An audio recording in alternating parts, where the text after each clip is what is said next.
It should be. I think, yeah, it's just being annoying with how it's being viewed, but it should be fine.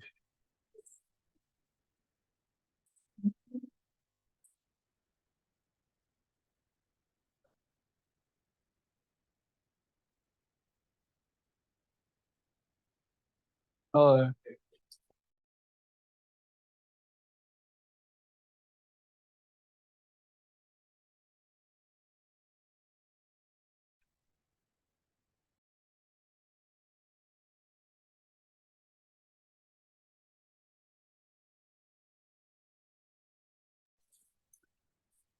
wait, it's coming through. But on your phone? Yeah. Or on this? Let's move on. Okay. That's I don't get it. Well, but whenever I close it, it just doesn't like it anymore. So I think I'll just do that. Okay. If it seems like it is coming through on the Zoom meeting, so I'll get started then. So yeah, welcome to the Python crash course for INFO1110. My name is Morris. I'm a volunteer tutor, and I'll just run through the kind of last couple of topics for today. In the survey, what was very requested was recursion. So I'll run through a couple more examples on that today. But I'll kind of run through. So yeah, for today's agenda, before we get started, I'd like to acknowledge the traditional owners of the land in which we meet. We are meeting on the land of the Gadigal people of the Eora Nation. And yeah, I'd like to acknowledge elders both past, present, and emerging, and welcome any that are here with us today. So yeah, the agenda for today, I'll quickly run through classes in Python, then I'll go through a lot of recursion, and then testing. File IO, unfortunately, I forgot to update this, but I won't be running through file IO. Instead, I'll end with some exam tips, and then also I'll round this out with like kind of a general example of what we are trying to, like a general example implementing all of these three concepts. So with classes today, I'll run through it very generally. So for classes, I think the two main things you want to be thinking about with your classes is with your attributes and your methods. So with a class, again, the depth in which 1110 runs through classes isn't too deep. That is very much reserved for 1113. So I wouldn't really stress too much about understanding classes to like a very deep level. I think just very generally, an understanding what an attribute is and what the method of the class that you want is probably going to be enough for whatever they'll throw at you in the exam. So the couple tips that I have for classes, first of all, is that if you are going to create any classes, I like to think of it as like filling in the blanks of like what you're trying to create. So for example, when you do closed passages where it's like those paragraphs and it's like, oh, insert a noun here, insert an adjective here, those kind of things. That's kind of how I imagine classes to be, right? So you'll kind of have like a general purpose, right? Your paragraph, your burger, what you want to eat, right? Those are the things that you want to eventually create, like your eventual object. But with your attributes and your methods, these are things that actually fill those in and make it actually create into an object, right?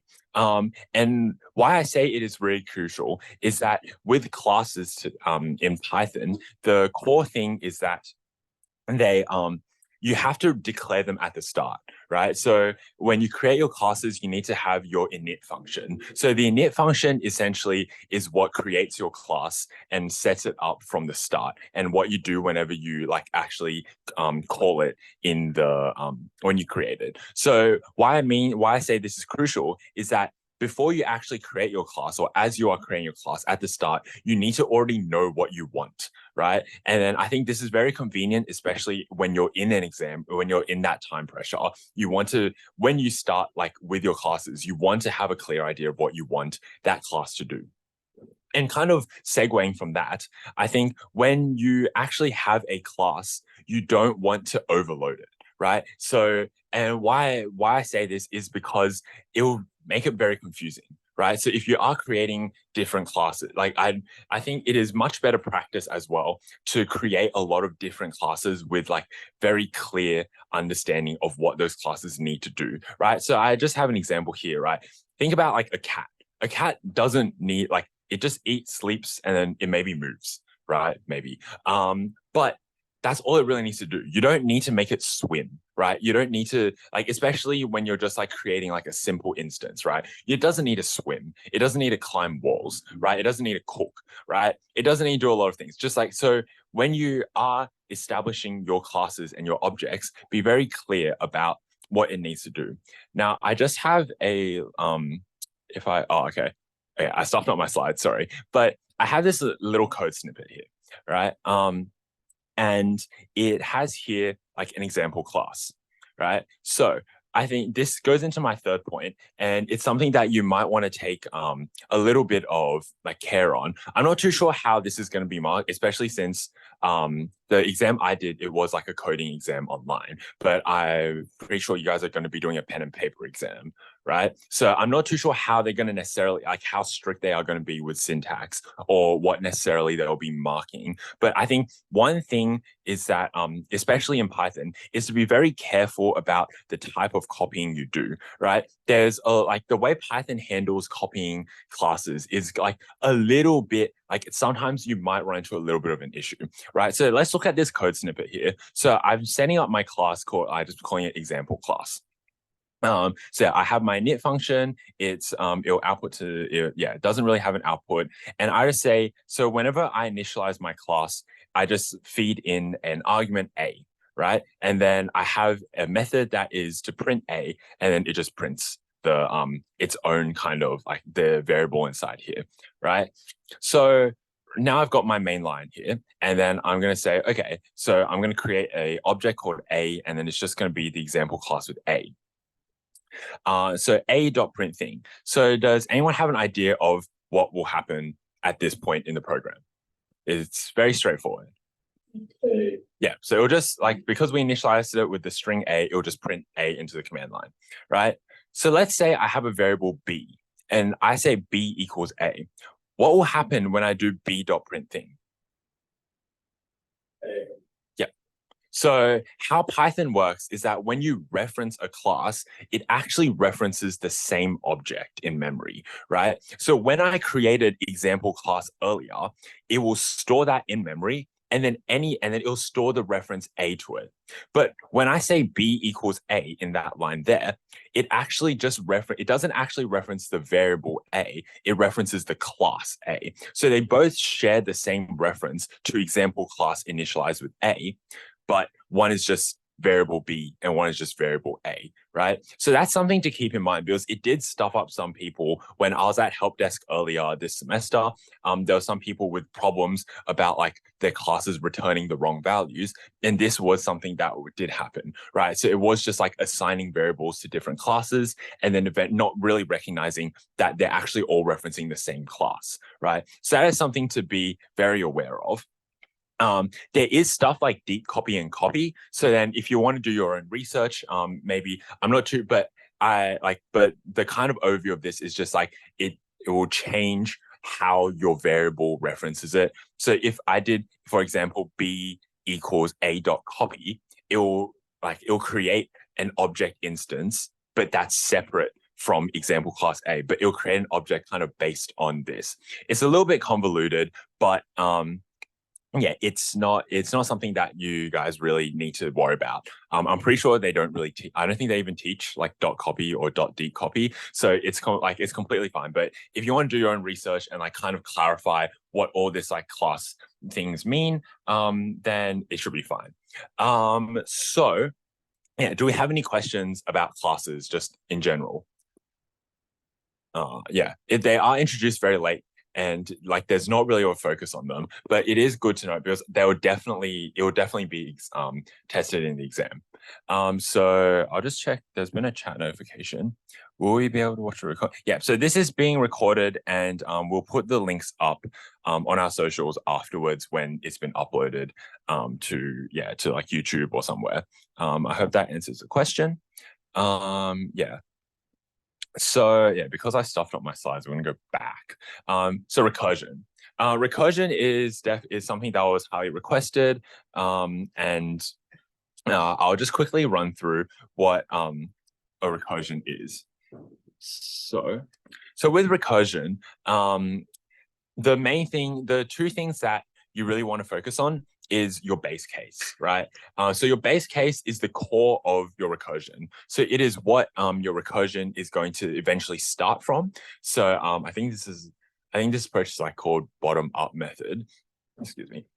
Where you basically kind of start from the bottom, your base case, and start building up from there. Then it's your recursive case, which is building up from your previous iterations, right? So it always will start from your base case, but then from your base case, you'll have iteration 1. And then iteration 2 should be reliant on iteration 1, and so on and so forth until you get to your desired output, right? So the two kind of tips I have for recursion, I probably will want to start by saying like recursion is very hard. And why it is hard is that figuring out your recursive case is going to be hard. And I think this is probably what a lot of people do struggle with. And it's understandable. Sometimes like it will just never come to you, and that's okay, right? So and I don't think they'll like heavily test it from the exam that I've done. I don't think they'll heavily test a lot of recursion. There will be like a decent amount of marks attributed to it, but there'll definitely be still like a lot more marks for you to claim outside of recursion. So it is okay if you don't perfectly get your recursive case in the exam.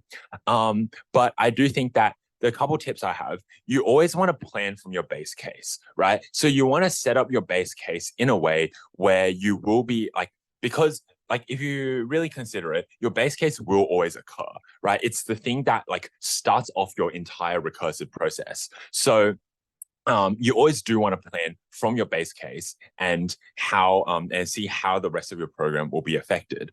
But then once you do have your base case, and then when you're starting to think about your recursive case, I think one question you want to ask yourself is, when will you need to get more information, right? So when you are like recursing through whatever that you're recursing through, at what point, so I think what you can ask yourself is, what sort of information does your base case give you, right? So if we look at something like Fibonacci, right?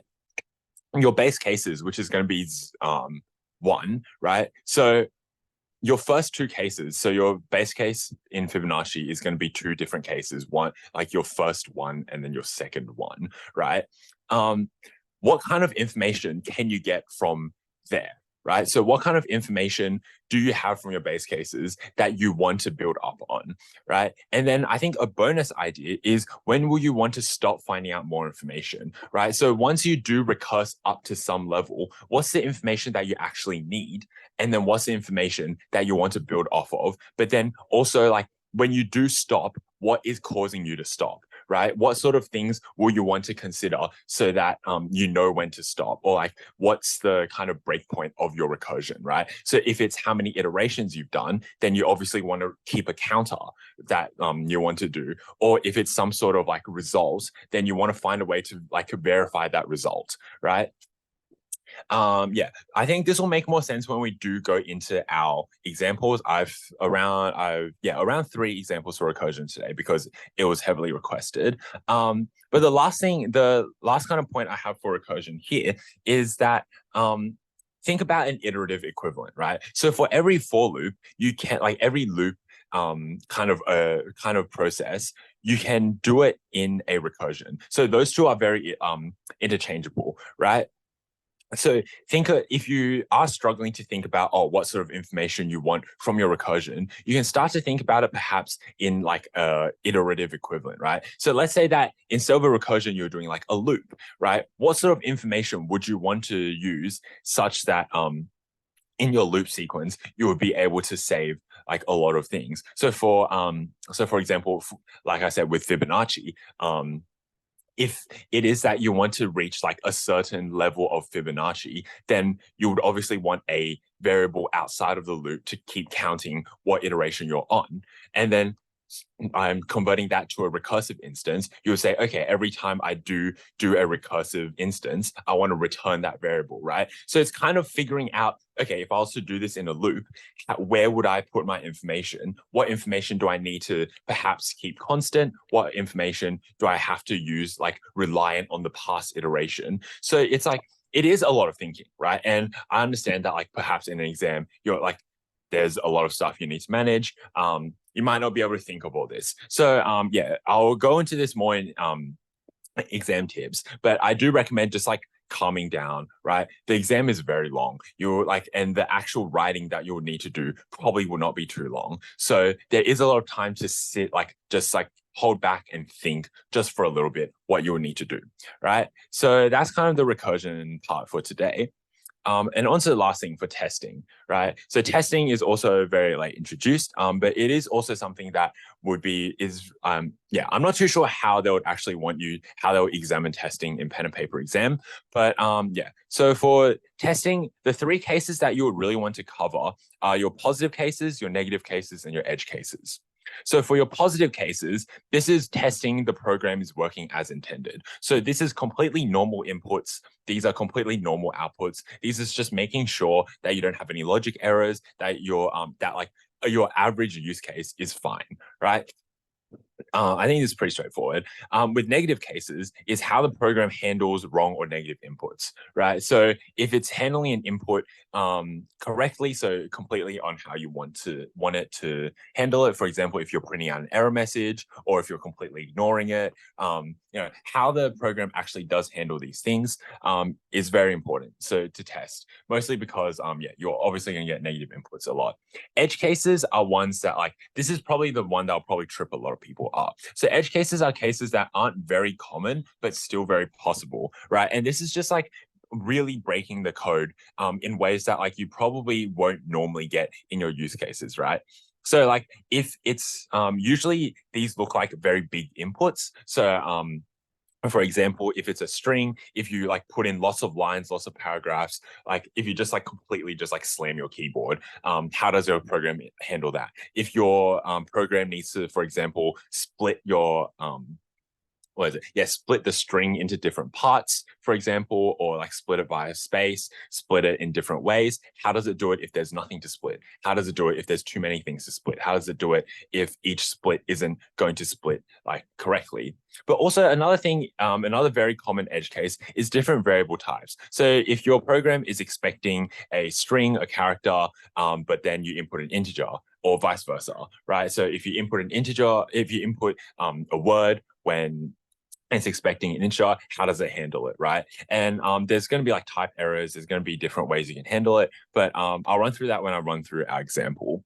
So yeah, the main way that testing is taught, well, at least I'm pretty sure it is from assert statements. So assert statements are very straightforward. It follows a very simple structure of your assert command, your expected variable, so the actual variable, the expected variable, these are interchangeable.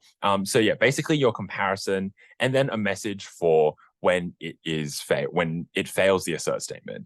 And then yeah, so I'll probably run through my thinking process for how I'm doing tests when I run through our example.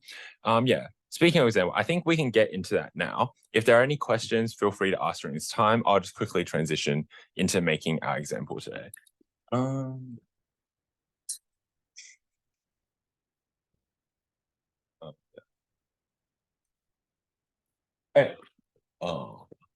It should be showing the VS Code screen. Can I just quickly check this? It's showing the VS Code screen on the Zoom. Okay, you know what? I'll just hope it is. Okay, so the example that we're going to run through today is going to be, I think this was an extension question in the classes lab, but we're going to be kind of exploring trees. So I'll quickly just like run through what a tree is. A tree is a series like of connected nodes where you have nodes that have different properties and then all of them are connected in some way. What I'm going to run through today is going to be an example of finding a tree, of finding a node with the largest value in the tree. right? So before I begin, this is going to be addressing all three of the things that we talked about today. So testing, classes, and recursion. Let's start with classes. I just want to kind of ask, how would you guys kind of approach this if this was given to you in the exam? So it's like they outline everything. Let's say that they tell you that you have to have a class node, right? What are some things that, okay, so each node will have a left and right child as well as a value associated with it. And let's say it has an ID, just so we can like separate each of the nodes, right? So how would you guys set up your classes for this then? Let's say that each node is its own class. How would you guys set up your own node classes? Do we have any ideas so far? So what are your like first couple of thoughts? Yeah. The left right child. Yeah. Yeah. Yep. Sounds good. Anything else? So what sort of methods might we want to use? So like let's kind of dip into the recursion bit a little bit, right? So what sort of methods do you think each node should be able to do? So yeah, what kind of actions do you think we would want to find from each node?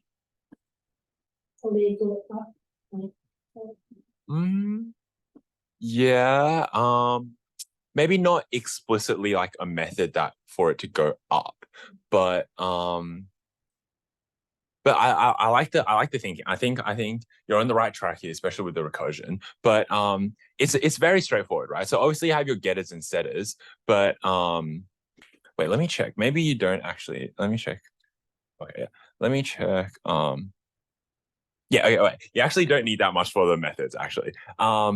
So yeah, I think with this demo, I'll just quickly show how to like kind of just making your classes in general. This can be a very basic class. Yeah, sorry about that. You don't actually need much with the class itself. I'll just kind of show, but making sure that the attributes and methods are kind of set clear.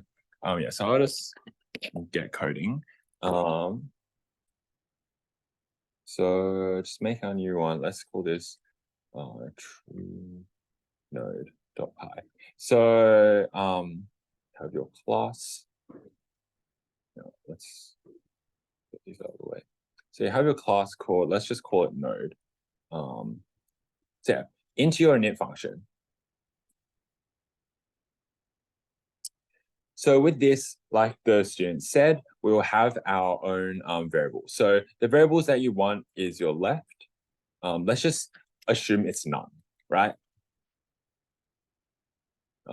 And then your right-hand side child equals none. And for your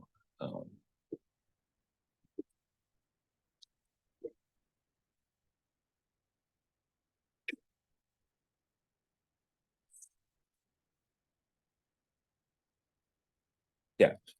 For those who might be a little bit confused here, the semicolon string just kind of tells us what sort of input to expect. This is mostly just like an editor thing. So if you use like any sort of IDE, if you set it like this, it'll make sure that it actually does actually make it like it'll check for you whether or not you're inputting the right ones. It probably won't really matter in the exam, but just something to help with readability. Yeah, so ID and yeah.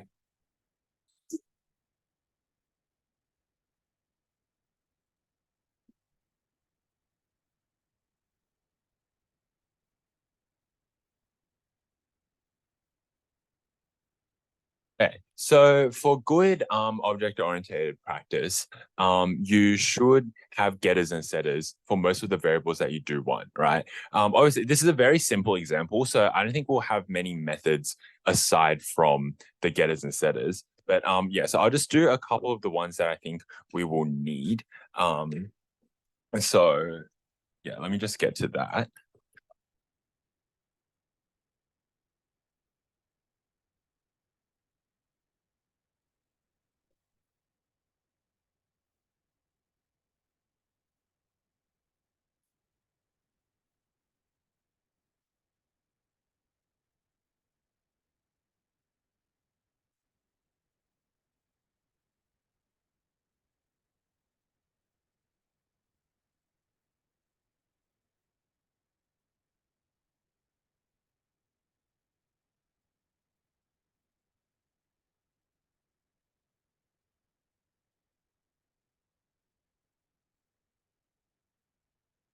You know what? This is a bit boring. I think the one thing that all of these. So the thing with Python classes is that there's no kind of concept of like privacy. So like the private public that it doesn't really exist in Python.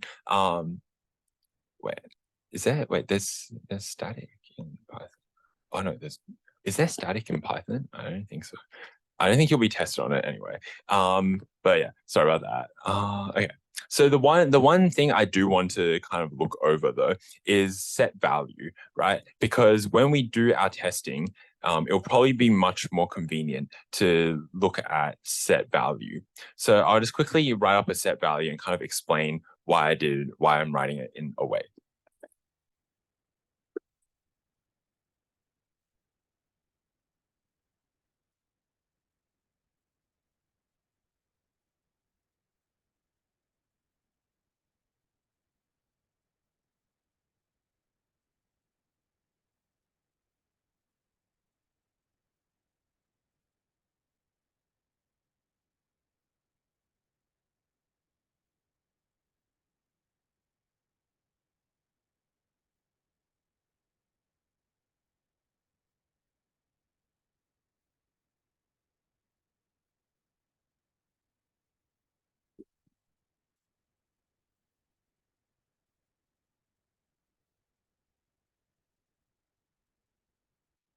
Okay, so for our set value here today, I'm going to use a try except block. So this is essentially saying, okay, any of the code in here will execute as normal. And if there is an error that is specified, then we'll do the actual code here, right? So I'm pretty sure a better practice, for example, is to, let's say, print, oh, sorry for the pause. Print.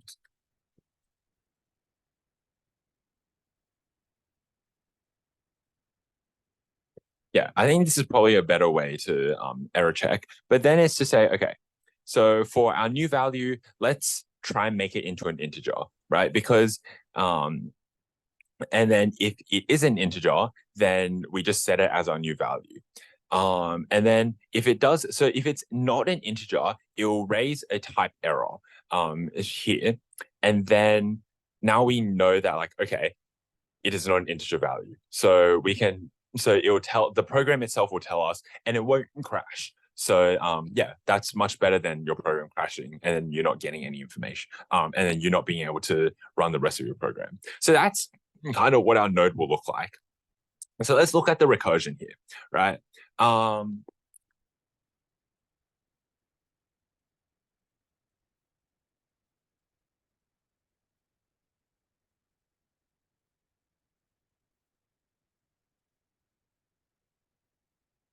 Yeah, so just for our importing purposes, we'll just import our node variable here. So I'll just quickly brief on. Actually, I'll ask for any ideas. So let's say we do have our tree set up. How do you think we can recursively find the largest value in this tree? So, okay, let's kind of go through the method I outlined earlier. So what's our base case for this recursion, right? So let's say that you're recursing down the tree. What's going to be our base case? So let's say you're looking at the tree yourself, right? Where would you stop when you're just reading through it? All the values. Oh, I guess that's true. I think more of the tree structure, right? Where would you want to stop? It isn't like I think one thing you do want to think about here is that it's not a very direct kind of base case. You're gonna have a lot of kind of ways to stop, right? And kind of like the question I was asking earlier, where do you like kind of stop asking for information? If the left node is none. Close. Remember that we have 2 children for each node here, right? So yeah, so kind of very similar to what the student said.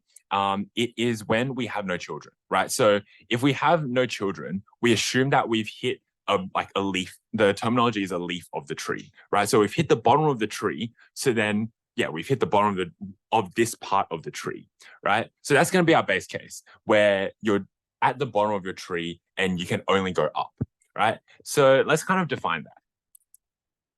Yeah.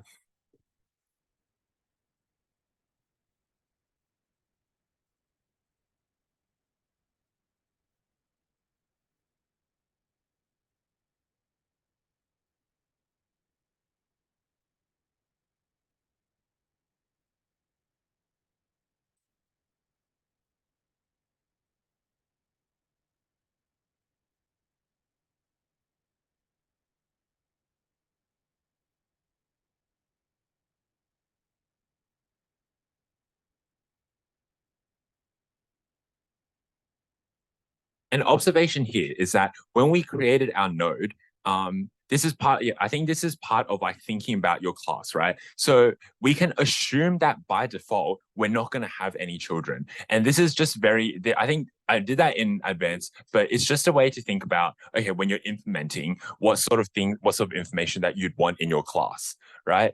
Mostly because, look, oh, wait, sorry, I just realized this typo here. Yeah, it's thinking about what you want to do with your class. So we know that this is going to be from like a tree structure. So we know that by like the most convenient way we can think about the last thing is that if it has no children. So by default, we've set it for both of these to be none. You know, let me make the size of it a bit larger. Oh, a bit too large. Yeah. So by default, we just assume there's nothing. And a kind of like a quick tip about Python is that it interprets zero, it interprets a blank, it interprets like the zero integer value and interprets none or equal to false. So if you're making any sort of conditionals, you can use those to assume false. So because we have none type as our default object, we know that since they're kind of equivalent to false, we can make this statement.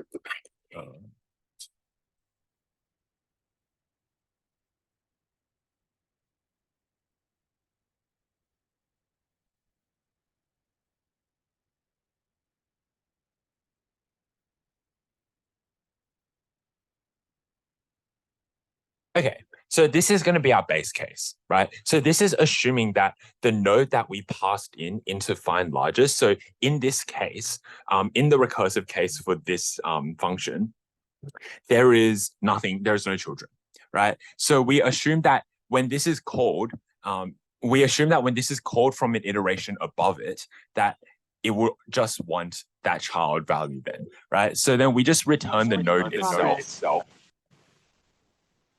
Oh, I think someone's joined the Zoom. Yeah. So this is going to be our base case. I'll just quickly comment it. While I do that, so now that we set up our base case, and I kind of alluded to it earlier, what kind of things are we going to do when we're not going to be our base case? So let's say that we're in the iteration above it, right? So let's say we've got a node and then that we've called on both of its children. Both of its children are going to be leaves, or maybe one of its children, who knows? And then what we've got is a node that has the information of both of its children. What can we kind of do with that information for a recursive case? Do we have any ideas?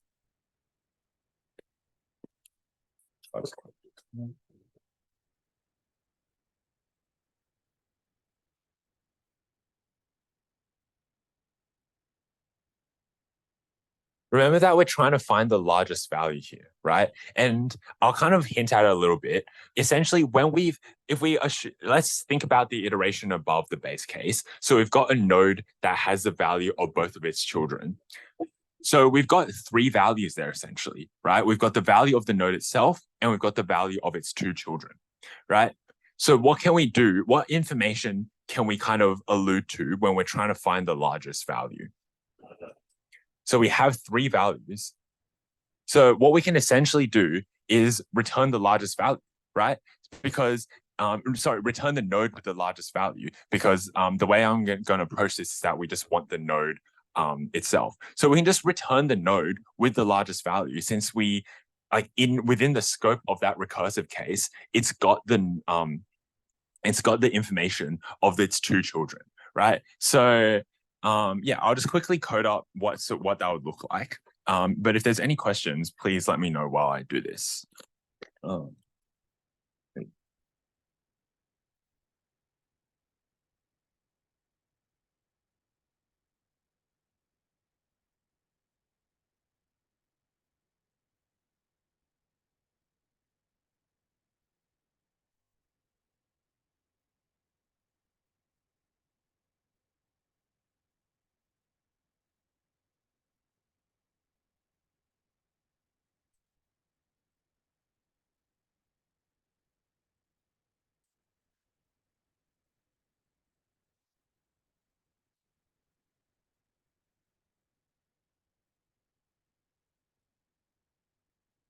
And also, before we get into this, just a technical thing here. We need to also consider the case where it might not have, it might just have a left node or it might just have a right node. So I'll just quickly write up some code that just like checks through that before before this breaks. Because if you try and compare an integer to a none type, or if you try and compare anything to a none type, it will just kind of break. So I'll just handle that case here.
Yeah. I think I might have a problem here, but I will fix it later.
Yeah, I'm getting slightly annoyed that like it's refusing to acknowledge. In your class file, should be bracket sum of the class. Sorry? Do you have to have parentheses after no? Because I remember. You know what? Yeah, sorry, I haven't touched Python. You don't need the parentheses. You need but you need it in other languages. So I think that's where I screwed up.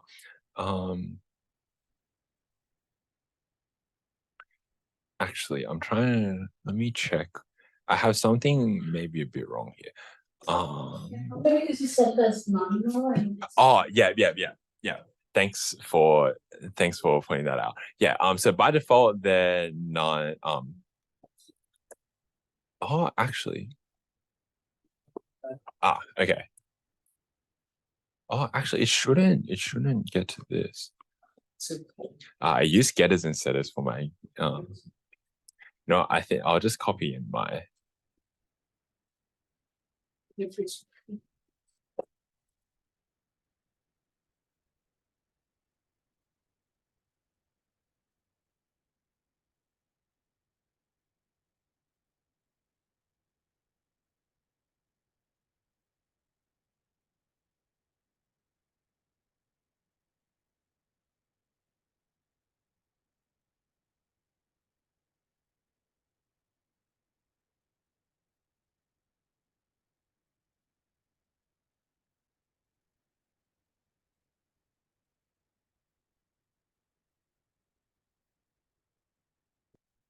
Hey, sorry, I've changed out the variable names a little bit, but I think I might have stuffed up a little bit somewhere along the line. But yeah, so just still going through our cases here.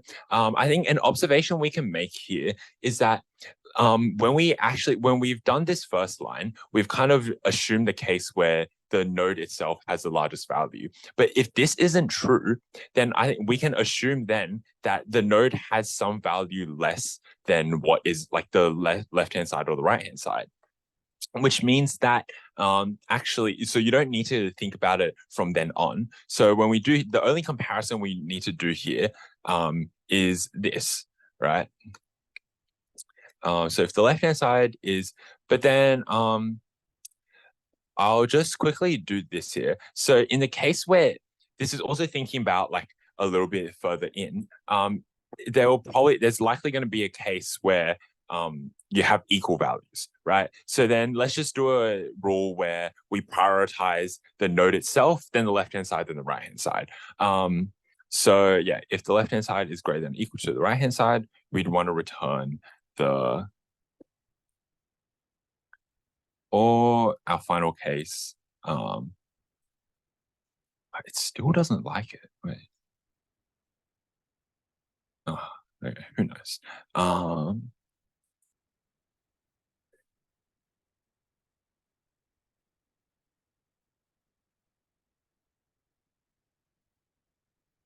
Okay. Remember that this is only the case where we assume that we have both children.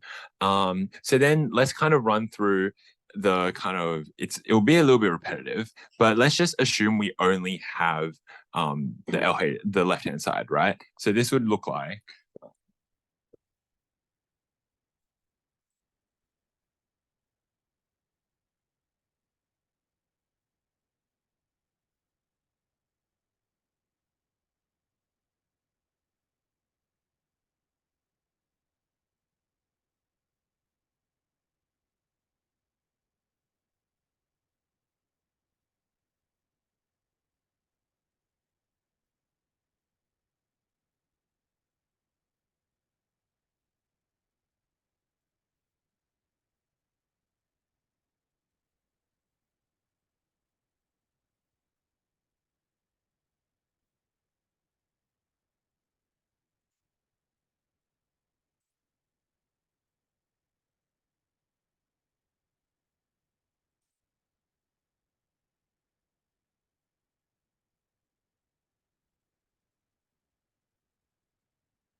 sorry, one thing I forgot to run through.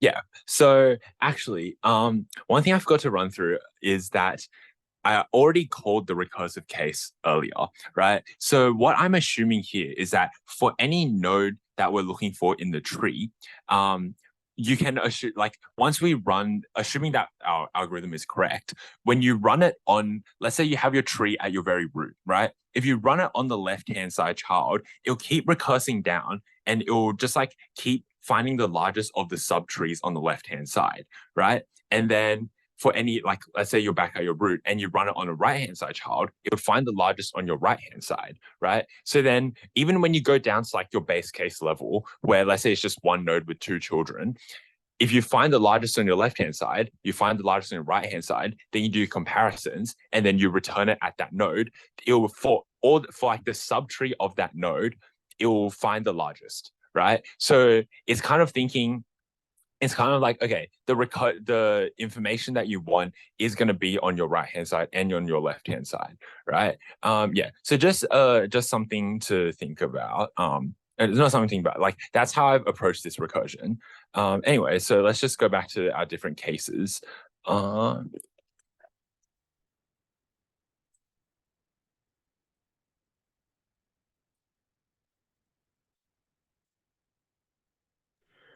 I think there's a way of doing this very quickly for the max Yeah, there's a lot of different ways, but I'm kind of just using this to break down the thinking process of like kind of like the basic thinking process I'm going through. I know there's like a lot more optimal algorithms for this, but I'm just kind of using this as like a demonstration of what I'm thinking of when I'm doing a recursion. But yeah, not to dismiss you, but like yeah, there definitely are like much better ways to find the maximum value.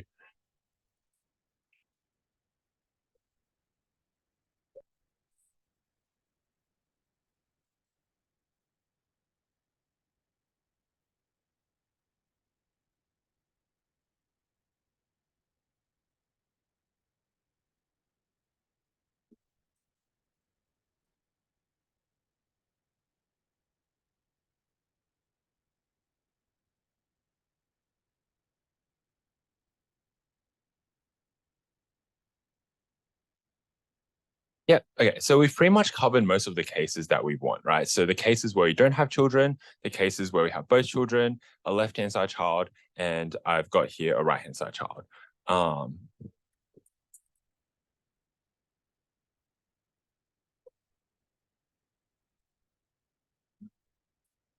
Yep.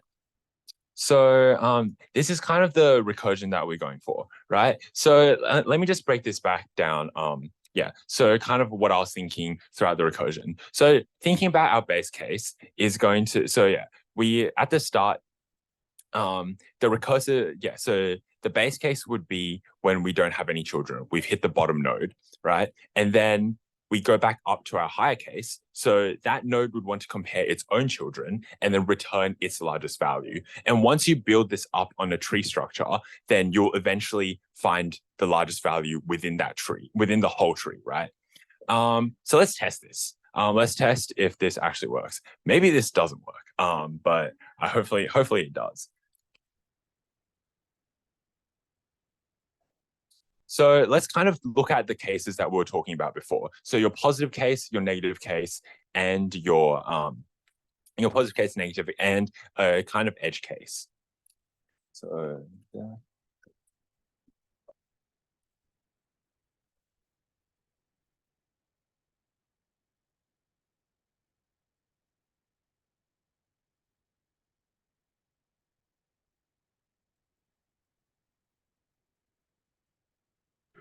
I think another thing is you don't need to check for values in the children. You can actually just check the current value as none or not. That's another thing. But yeah. Yeah, that works.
Okay, so right now we've got like our tree kind of set up here. Let's actually test for whether or not our algorithm works. So let's just do actually I need to import this as well.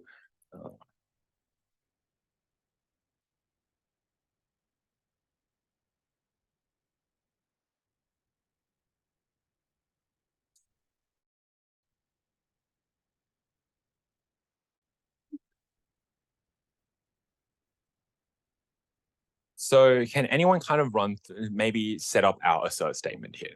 So remember that our assert statement is assert, our comparative case, and then what we want to see if it wasn't, what we want to see if it wasn't true. So can anyone kind of outline maybe what our comparative is going to be? Assert result according to the find. we're finding the root here. So if it's 5, it would be R1, right? Yeah. But then find the largest gives the largest value. No, it's actually, it returns the nodes. No. Yeah.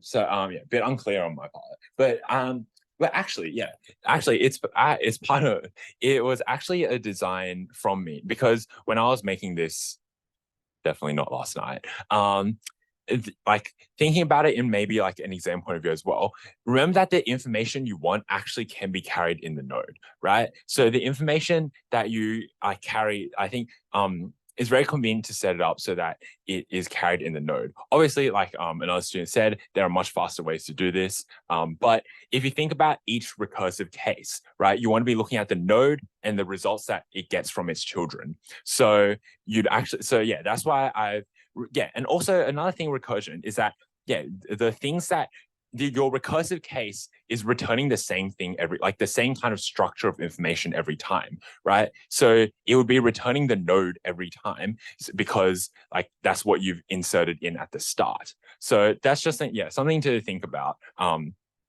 Well, just like kind of explaining my thought process, less something to think about. So assert, so the result node should be equal to R2.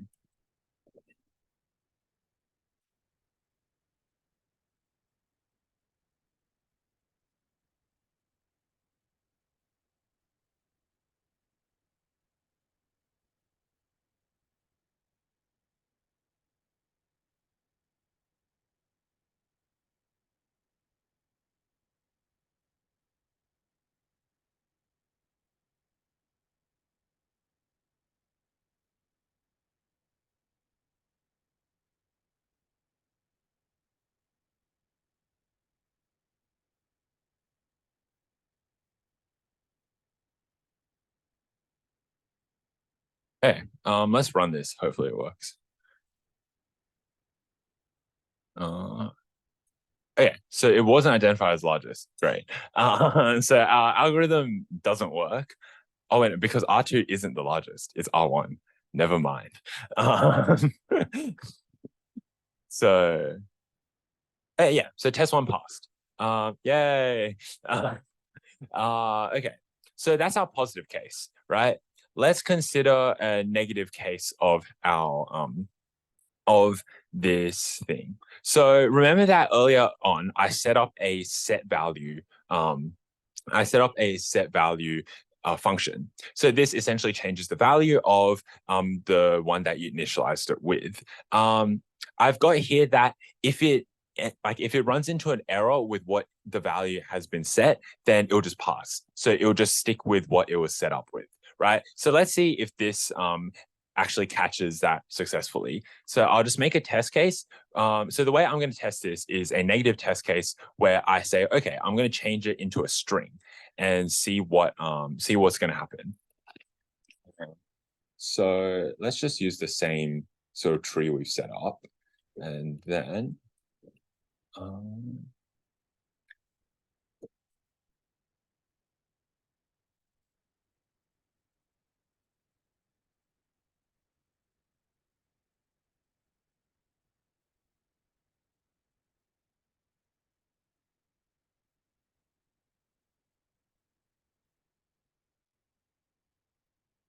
yeah, so essentially we're still testing if R1 is going to be the largest node, because we know that R1 still will have the largest value, because remember that we're actually rejecting this change to its value. So if something has gone wrong, it means that it's either like accepted A as the value, or it's like screwed up in a way where it's lost the value of 5. So let's just run this test as well.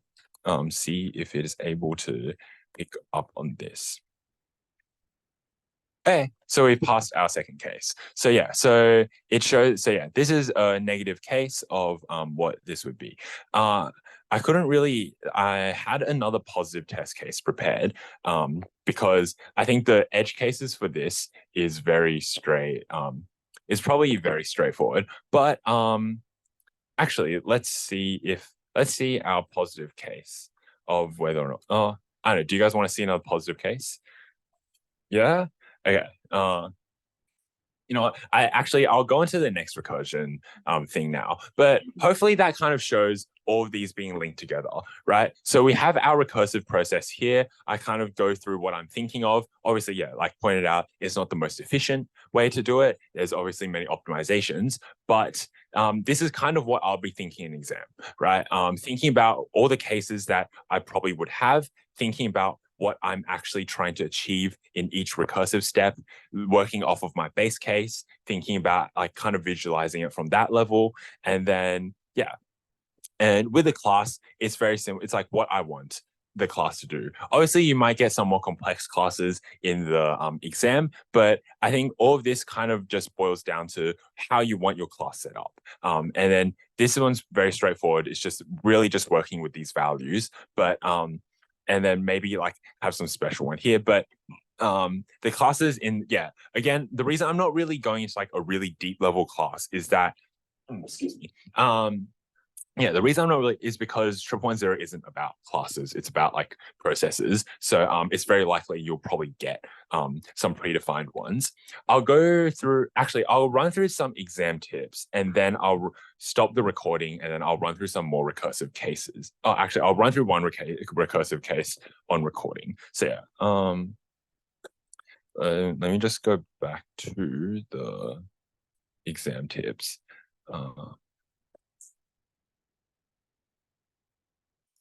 Okay. So some exam tips that I have, especially for like a coding exam, right? So but I think it'll probably be some, yeah. So I'll just preface this by saying the exam that I took was online coding. So it will probably be like very different in scope, but I think the three kind of tips I have, first one is, it's a little bit exaggerated, but I say like, don't think too long, right? I think the one thing that some students might fall for is that like they're trying to sit there and they're thinking about, oh, if I need to do this, then like, oh, what if I don't cover this case? What if I don't actually achieve this? Blah, blah, blah, blah. It's all just like, I think it does, remember that like, it's kind of just general exam technique as well, right? No matter, even if it's not coding, just sitting there, like just sitting and overthinking, you're not writing anything on the paper, you're not getting any more marks, right? So just sitting there and overthinking probably isn't the best way to think about it, especially if it's like you're trying to code something, right? I think once you have an idea, just like start implementing it. Probably you might not have as much like, especially since you're writing it, you might not have as much freedom to go back and change. But I do think that like once you have some sort of intuitive ideas, like, okay, here's maybe how I'm going to approach it, start writing, right? Definitely, I think, and then once you do start writing, if you do run into a problem, at least like you've addressed most of the stuff that you maybe want to address, and then you've just like, you can just go back and fix those problems rather than thinking about the problem, trying to solve the problem, and then trying to write a perfect solution, right? It's much better that you get the marks that you can, especially in a time setting, and then just start writing. But kind of linking to what I was talking about earlier with classes, you still do need to think, right? Like even though I just spent like 5 minutes telling you not to think, you still need to think a little bit. And I think this is more to do with the tracing, the code tracing questions, and I think that will probably come up. I think especially with those, very much note the purpose of each variable, right?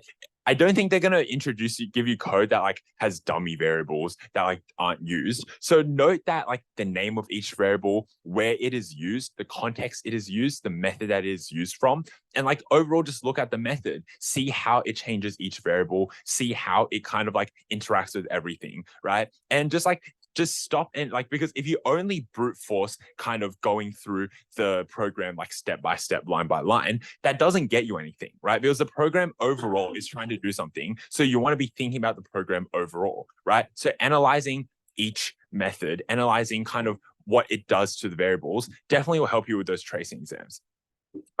Commenting as well. Commenting has a twofold purpose, especially when you're writing out new code or when you're tracing, right? It helps you remember your own thinking, right?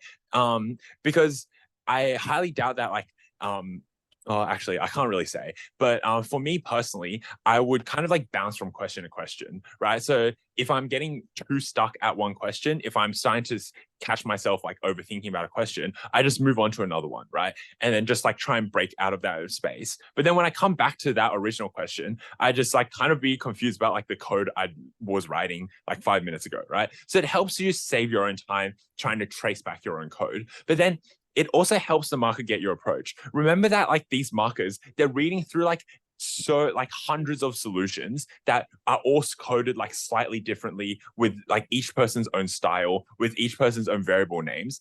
They're going to get tired as well, right? So it's helping you help them kind of look through your own code and know what's happening. So at least like they can read the comment and like try and start their thinking from there, right? So it helps the marker. It'll help you get more marks, definitely, just by for them to look at it and kind of start understanding your code easily. Obviously, like yeah, if it's too unreadable, then like might not be able to be saved. But yeah, so those are my kind of 3 exam tips for coding exams. Hope they do kind of make sense. I'll finish this off with one last recursion example, and then afterwards we'll just go into a session.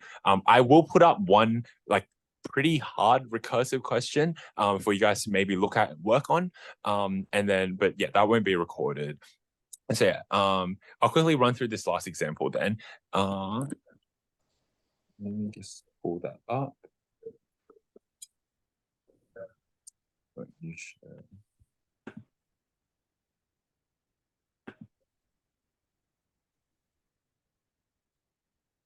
Okay, so the example that we're going to go through today is a like Python, like kind of another implementation of merge sort, which is that's the wrong language. So yeah, does anyone kind of know what merge sort is generally? Maybe the student who's much better than me at optimizing might know.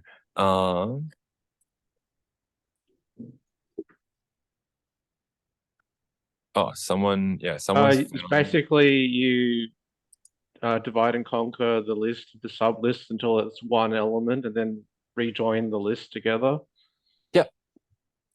Yeah, so that's merge sort. That's kind of the implementation we're going to be looking for.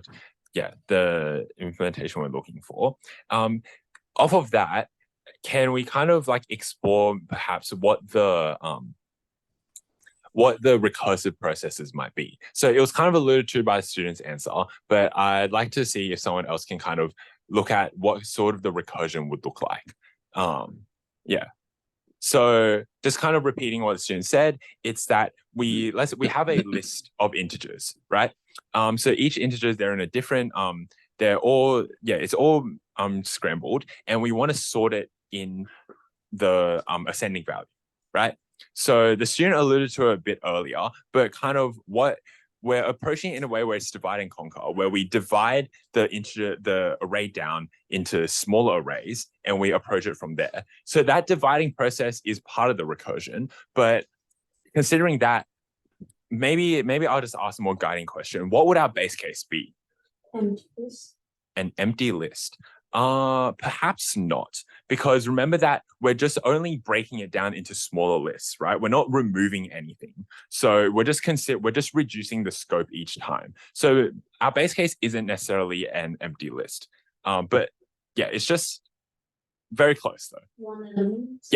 Yeah. So our base case is when we just have our single element, right? So when we recurse down, we've got to our last one. Okay, so let me just quickly get that out then.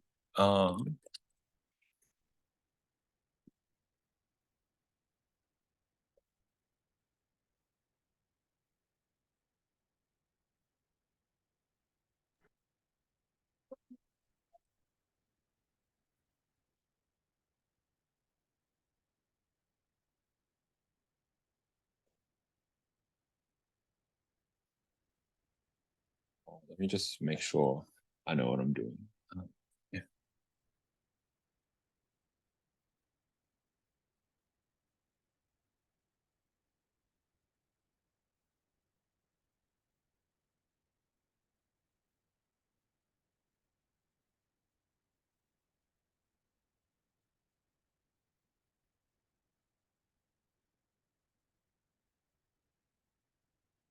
Okay, so Be yeah, we've return got ref to our array, base case. I think. Sorry?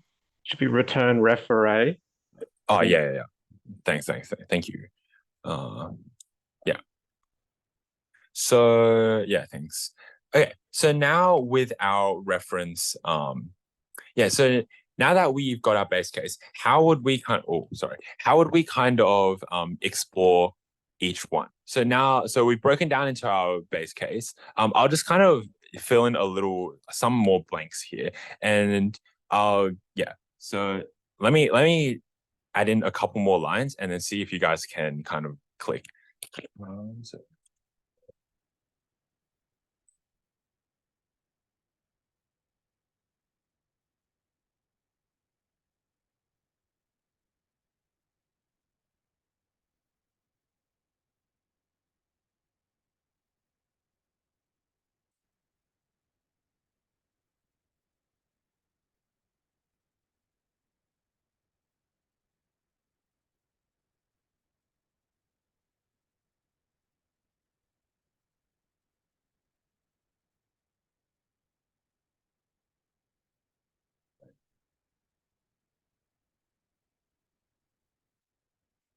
Yeah. So the way we kind of go through each recursive case is that we halve the array that we're working with, right? So we halve it to the point where it's just going to be one. There's only going to be one. It's a length of one, so one element within this set. So let's say we're in some arbitrary recursive case that we have like kind of the two halves being merged together, right? What should we kind of look at for each half now? Let me just give them variable names actually.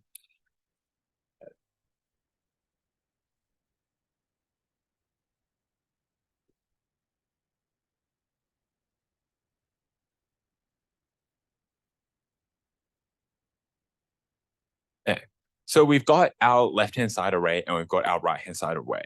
And then what should we do to make sure that each side is sorted?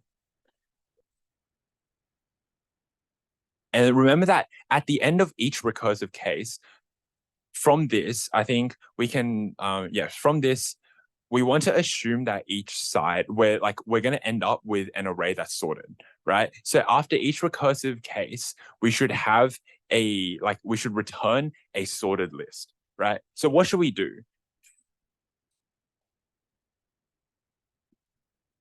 Any ideas? Remember, okay, let's think about the things I was going through earlier, right? So for each recursion, remember what's the information that we have here, right? The variables that we have. Can someone answer?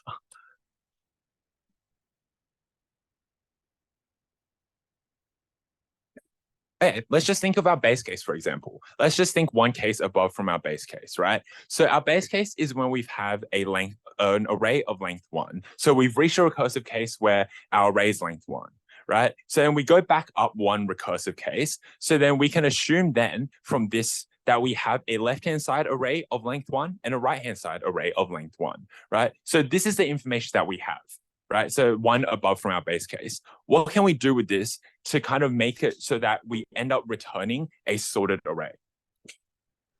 So we have one. Well, you can just say if statement, say if LHS array is less than RHS array, because it'll be just one element. Yep. Return, adjoin them in the order that's the one that's smaller on the left and the one that's bigger on the right. Yep. But that's only for 2. When it's that's when it's 1. Yeah. So the student's right. So we have 2 arrays with each other. Intuitively the student's right. So it's just like we just can compare the 2 and then we just sort them. We just make a new list and then enter them in the order of their ascending value, right? So that's just with 2. So then let's think one case up then, right? So we're working with 2 and 2. So we have 2 lists with this, with 2 sorted lists, might I add, 2 sorted lists that we want to compare. So how, kind of going with the same intuition here, how can we work with now these 2 lists? Any ideas? The end of the first list or even any of the numbers, really. You can choose any of the numbers in the first list and compare it to any of the numbers in the second list, really. So you could just compare the first of each list. Yeah. Okay. Yeah. Yeah, okay. I'll go through it now then. So yeah, so because we know that we're returning sorted lists from each half, we can iterate through the first numbers of each list such that we can build our new list based on iterating through both sides and comparing which one is larger. Because remember, I'll just kind of comment out the example. I'll just kind of write out the example here so it's easier to visualize.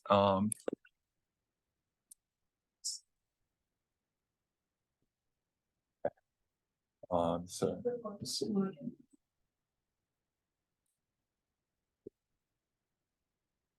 right. Let's say these are our two lists, right? So from our left-hand side, we got 1 and 4 and 2 and 3, right? So they're sorted in ascending order, right? Let's imagine we have 2 pointers looking at them. So we look at the first one of the left-hand side and we look at the first one of our right-hand side. Because we know these are sorted, we know these are the smallest values on each side, right? On the two halves.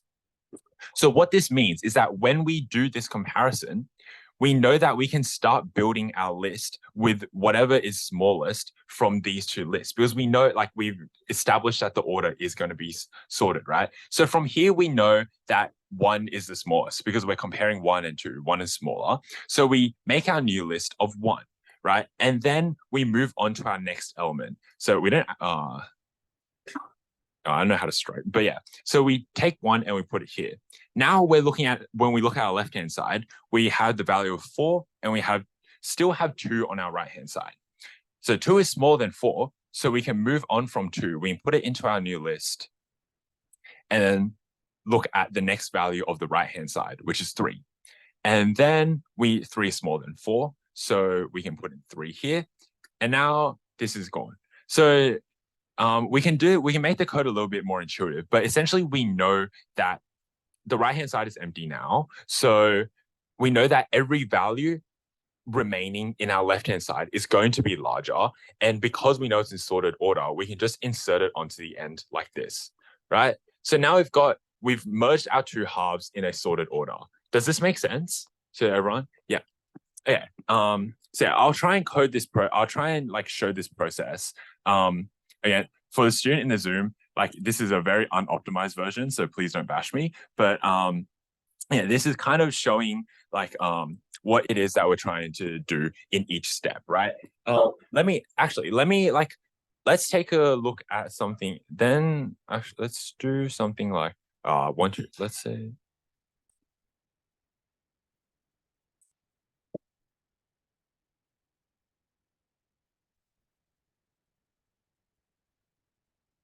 Right, okay, let's look at a larger example here then.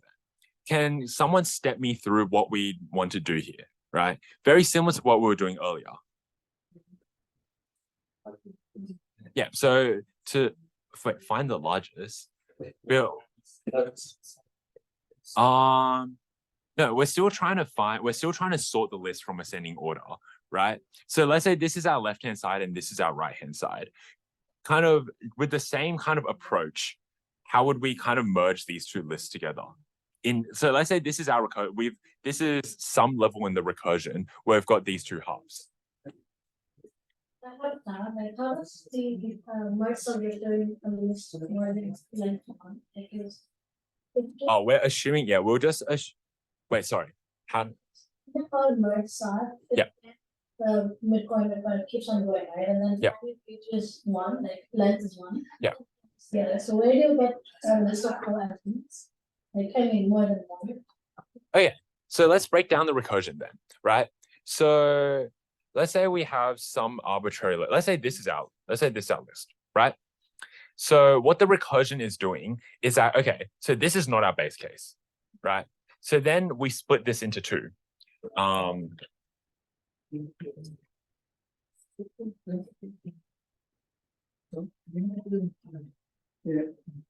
Right, so we split it into 2, and then we split these again into 2. I think we could have a needle. Once it's sorted, you could have, instead of, if it's two lists that are different lengths, you could just have a needle, if you know what that means. Not too sure about that. Sorry. Yeah. Maybe I do it like, maybe I don't know the term, but I might do it intuitively in my solution.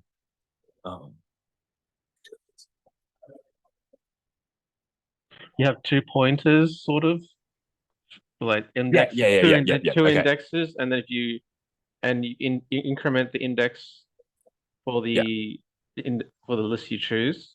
Yeah. And so this, in case the two lists are not the same length. Yeah. Spoilers. No. So this is kind of what the recursion is doing, right? Oh, it's a shame that these are already kind of sorted, but what essentially does is that it goes to our base case, and then it builds it back, and then it starts sorting from there.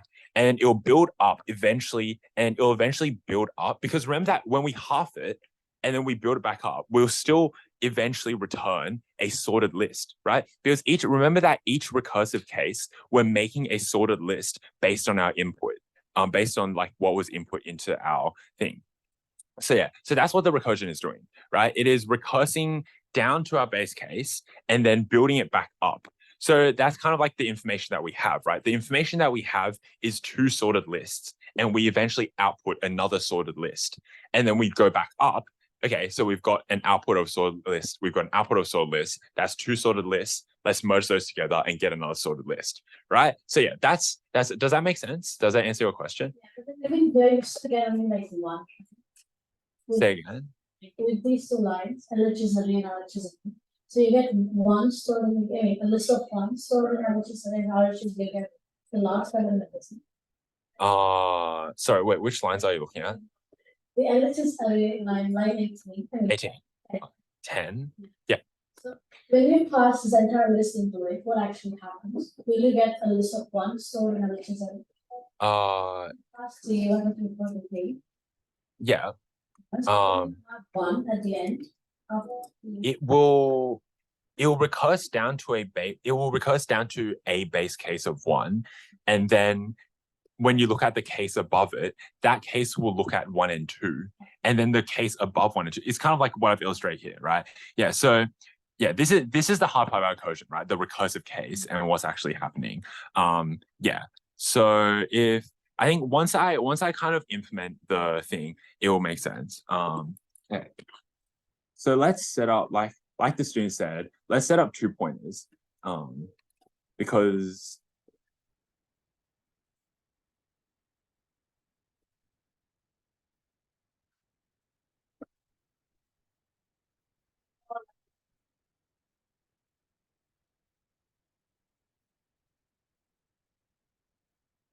Oh, I should really say indexes, but yeah, because I don't think they have pointers in Python, but yeah. yeah, and I think we're not, like, they don't allow for loops as well, so it would be a bit more clunky. But yeah, this is like the kind of the info 110 way of implementing it.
I guess you could use a slice operator to just get the rest of the list, but Yeah, but I don't know. I think this makes more intuitive. It's a bit more yeah, yeah, intuitive of what we're trying to do. yeah. Okay. Yeah. So okay. So for the rest of the students, this is kind of what this is kind of achieving what our recursive case is trying to do. So like I kind of illustrate here with these commented. So basically what we're doing is that we're comparing the two arrays and we're going to append into our new array what is the smallest values. And as we iterate through these smaller values, we know that because both sides from the recursive cases beneath what we're working with this arbitrary one that we have, we know that each side is sorted. So we know that the most left operator, or like wherever we're up to when we're analyzing through the list, is going to be the smallest in that half, which means that when we iterate through, we know and when we compare where at the front, because we know those are our minimum values, right? So once we do that, we put this all into our new sorted array, and then these two loops are just covering the cases where one side is larger or perhaps contains more of the large values in its half, which means that we still need to add those to the remaining thing. And then at the end of all of this, we return our new sorted array.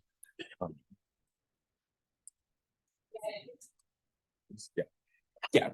So when we look at it from a recursion point of view, let me zoom out. When we look at it from a recursion point of view, essentially what we have is that, okay, our base case is when we've hit an array of length 1, right?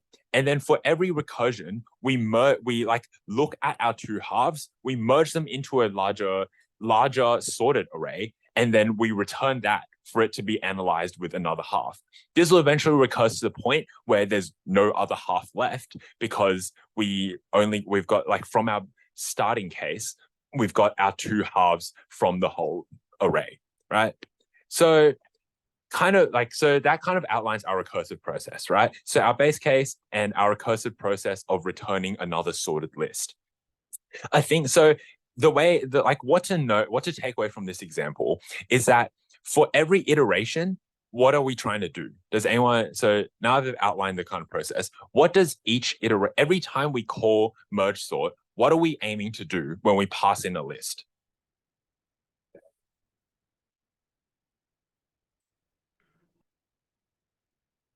Well, every time you call it, you either want to split the list in half basically, and sort each sublist. Yeah, so that's what we're doing within the function, but I'm more talking about the purpose of the function. And it's very straightforward, right? The purpose of each of the function is to return a sorted list, right? That's at the end of the day, that's what we're trying to do.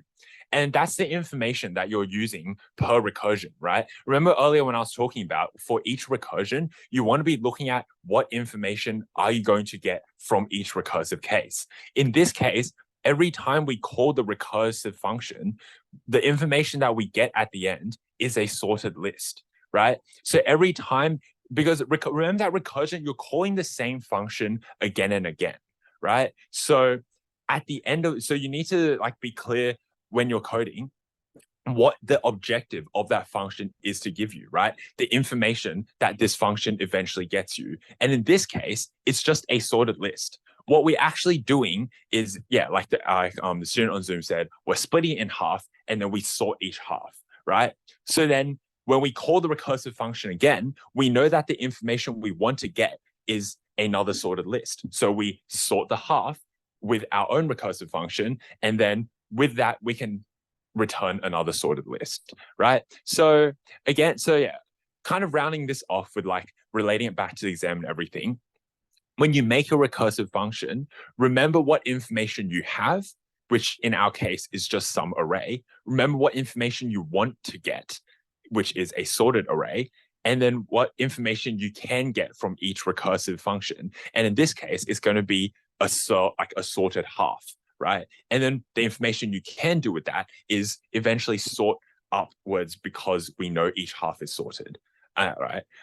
This might not click right now, right? Like I understand if this is still a lot to take in, and if it might not necessarily like click right now in terms of recursion, but I hope that like with the recordings as well, I'll also upload this example code so that it's a bit more intuitive on what we're trying to achieve, right? Do we have any questions to do with recursion? Also open to asking stuff about classes, asking stuff about testing, or anything for the whole topic, really. Yeah. So I'll end the